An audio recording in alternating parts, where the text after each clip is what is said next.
Within the first 3 months of running this new campaign structure, my clients' ROAS went from 2 to an 8, which is almost unheard of in a retail brand. We also saw a 40% increase on people searching for brand terms. Costs are rising in Google Ads. I hear it every single day in my coaching calls. I hear it all throughout the paid search influencer community. And I want to address this right now because I don't actually think that it's always what it appears to be if you're online lurking, where people are constantly saying Google's greedy, costs are rising, they're shaking the couch cushions. Now, to be fair, Google shakes a lot of freaking couch cushions, but sometimes people need to look within and figure out it might just be me. It might just be my campaigns. It might just be that I am not doing the right things. Let's talk about it. Welcome back to another episode of the Google Ad Strategy Hub. Today, we're talking about what I just said, the rising costs in Google Ads, the fact that the CPCs are outrageously high, and people get frustrated by it naturally. And then they go and call me, and thank you for calling me, because it's made my business tremendously profitable. They go on Reddit, they go on LinkedIn. People are just talking about it nonstop. And it makes you think like, it must be Google. They must be doing this to me. They must be greedy. They must be making the shareholders happy. I don't know. And I'm going to tell you, if you could have a guess, that is kind of wrong. So we're going to talk about it today. So I am sure if you are complaining about costs, you are doing all the right things, right? You're adding negatives. You're looking at your bid strategy carefully. You're maybe increasing, decreasing the ROAS, doing different things to keep things in line.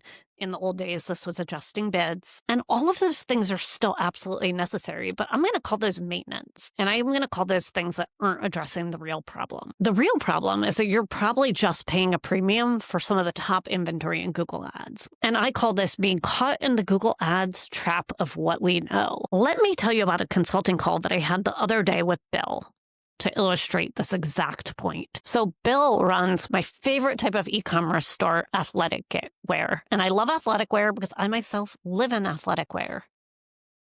And so I can really, really step into the customer's mind here. And so when Bill came to me, he was complaining about how expensive it was to run in Google Ads. He just wanted to shut the whole thing down. He was incredibly frustrated because he felt like it had been working and then all of a sudden it wasn't working and he needed my help. In our coaching call, I started to look at his campaigns, and what I realized is that Bill was running some incredible search campaigns. They were well optimized. He was doing the right thing. All the clicks were there. The ads were fantastic, but they just weren't converting. But here is what Bill was missing.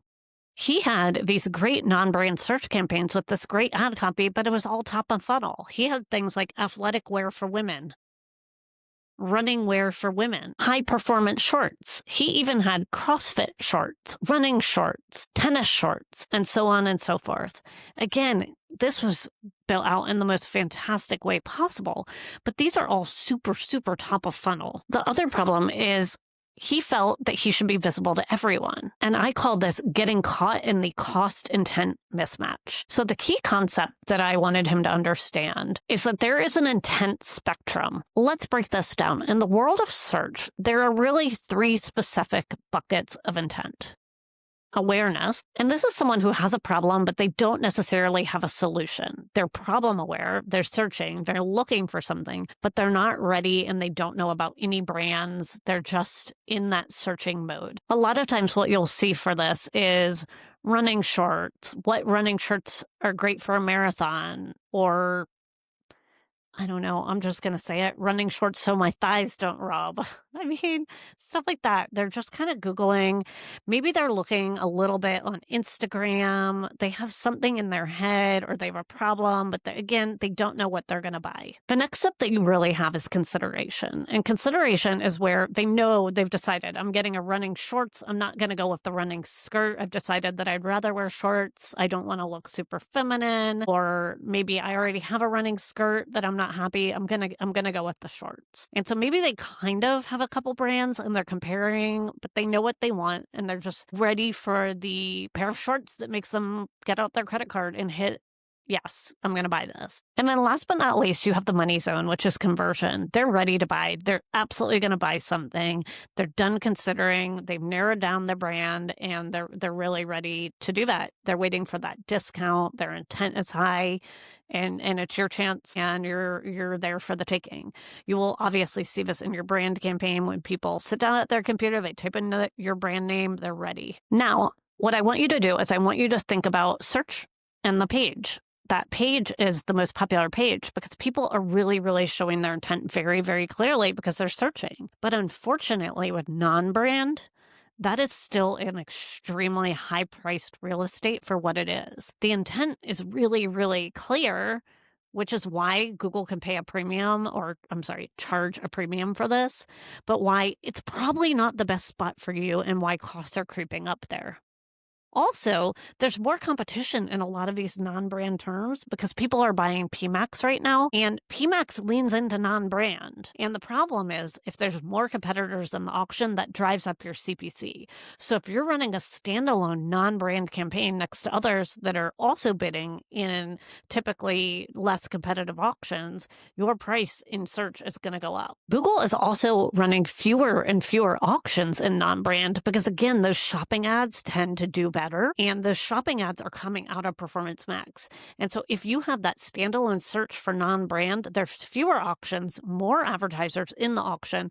And again, that is going to push up the price. And as I just stated, that intent isn't really what you think it is. Again, it's clear intent, but it's not in the conversion zone. It's almost like paying for a 5-star steak dinner when all the person wanted was to look at the menu and maybe get a water. So my solution and how I helped Bill, I had him close down his non-brand campaigns. They really weren't working for him. And I know that that is a simple solution, but it's something that has to be articulated for the client to really understand the intent and where that searcher's head is and why in Google this type of stuff used to work in the past and it no longer works today in 2025. In 2025, with the automated campaigns, again, Google has managed to make these auctions more competitive and more advertisers are in there, but they're leaning into them versus before when you were deliberately bidding on them as a whole entire unit in itself. Your PMAX campaign is really where your non-brand should flex at this point, unless you have massive, massive budget and very clear intent. I will typically run non-brand search campaigns when I have really crossed that barrier huge for Black Friday, Cyber Monday, when I know my deal will get somebody to convert right away on that. They don't even know that they need shorts, but my deal is so good that they're going to get those shorts. So what we did with my client is we radically restructured his campaign. We took that account and I'm just going to say a term that I hear on YouTube all the time, but feels traumatic. We blew up that account for him. The second thing I did, because I did still want coverage in the awareness and consideration phases, we created a demand gen campaign and a phenomenal YouTube campaign. We ran both of those side by side. My hope is that Google doesn't take YouTube and fold it into demand gen. People think that that may happen in the future, but for now, I run both of those as standalone campaigns. It is way, way more affordable for that intent. I really wanted Bill to continue to build that brand awareness. I didn't want to cut that off. And he really was doing that at a very expensive price with his non-brand. And we looked at these campaigns and we really, really dove into the audience. We did not just target women. We specifically looked at parents who are into travel. We also integrated some deal shopping audiences, as well as some affinity audience around certain lifestyles. And we really crosshatched these together to get that ideal client and that ideal audience based on the products that were being offered. This really signaled to Google the type of person that we were after, sort of that multi-passionate parent that was looking for these sporty clothes, essentially, this lifestyle brand. The video content. For the video concepts, we use 3 specific videos. We had a 15-second video that really showed the product in action. We also had a 30-second problem solution video that really got at the root of the problem and why these shorts were the perfect shorts. And then the third was a simple one that highlighted the product's design, and the fabric content. These videos did a fantastic job warming up the audience, and then I added the audience in observation mode back into so I could see how they were doing. Actually, I did not. I added them into the branded search campaigns. So I took the audiences and I added them back into the branded search campaigns so I could see how these audiences were doing. I didn't know if you know this, but you can take a audience of people that have watched your YouTube videos and then add that audience back into the search campaigns. And if it's large enough, you can observe how that audience tends to do post-video interaction. Are they coming back and searching your brand? Now, because my client really liked to test, we called this a pilot program. We didn't we paused them, right? I wanted to abandon them, but we didn't say, okay, these non-brand campaigns, they're gone, they're done for forever. We knew that we could turn them back on during those key sale moments for the client. Within the first 3 months of running this new campaign structure, my client's ROAS went from 2 to an 8, which is almost unheard of in a retail brand. We also saw a 40% increase on people searching for brand terms. We actually ended up budget capped on a brand campaign, which had never happened before, thanks to running all the demand gen and YouTube media through the Google Ads platform. Now, I'm going to handle common questions that come up at my coaching calls with a strategy like this. The first most common is I don't have all these videos. Guess what? You don't need Hollywood level production. Look at my videos. I come here as chill as can be. People are looking for real in 2025, especially in this AI environment that we live in. Another question that comes up a lot is lead quality. And here's the deal. This is e-commerce. They were getting out their credit card, so we had that. And that is one of the benefits of e-commerce, but the reality is you're going to have to track leads. And we made sure that the conversion tracking was always being audited, and we made sure that we were passing the conversion value and that everything was on the up and up before we moved to any of these new campaign types. So what is your next step?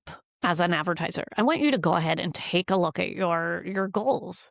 And I want to see what campaigns are lining up and which campaigns are not. And then I want you to dive in and look at the intent and question the state of mind that the searcher's in when they're encountering your ad campaign. That is really, really a key success moment, is to really get in the head of the searcher and where they're at in that buyer journey. And if you want me to personally look at your account and go through this on a coaching call with you, please click the link in my bio and book a call. I'm happy to do that. So to recap, please stop overpaying for intent that's mismatched. I understand that everybody wants to complain about the rising costs, but if you're in the wrong place when the user isn't ready and offering too much too soon, that's not Google's fault. That's your fault. So go look at your campaigns, look at that intent, and see if there is mismatch there. That is always going to be the winning strategy. As always, I really appreciate you listening to this video. Thank you and happy optimization.